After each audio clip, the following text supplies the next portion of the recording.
günləri muğamlarımız, milli musiqimiz çox ağır günlərin keçirir. Ona görə də mən bu işə qarışmağı özümə borc bildim və bütün həmkarlarıma müraciət elədim ki, gəlin birlikdə hərəkət edək.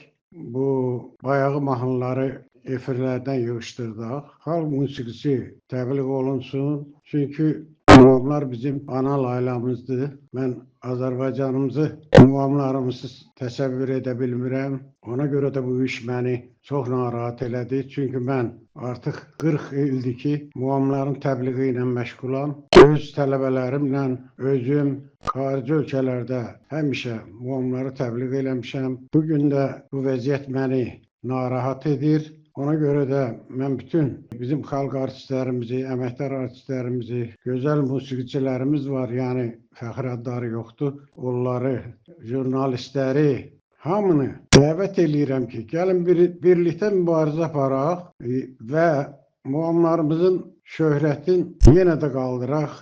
Artıq bütün dünya bizim muğamları qəbul eləyir. Muğamlar bizim qanımızdır, canımızdır. Biz onları muğamlarla bəhrələnmişik və mən istəmirəm ki, bizim muğamlarımız belə tənəzzülə uğrasın. Əlbəttə ki, biz hamımız o bir yumruq kimi birləşib muğamlarımızı, mahnılarımızı işğal eləyən ifaçılara qarşı olmalıyıq. Kim yaxşı oxuyursa oxusun, mənim sözüm yoxdur.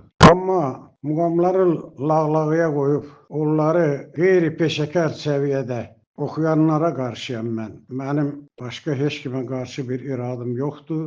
Əlbəttə ki, bu günləri bizim dövlət başçımız cənab İlham Əliyev, onun xanımı birinci vitse-prezidentimiz Mehriban Əliyeva muğamlarımıza böyük qayğı göstərir. Biz də onların bu bizə göstərdiyi etimadı doğrultmalıyıq. Bizim başqa yolumuz yoxdur. Hər kəs də öz işi ilə məşğul olmalıdır. Hər kəs öz sahəsində öz işini bacarıqla aparmalıdır.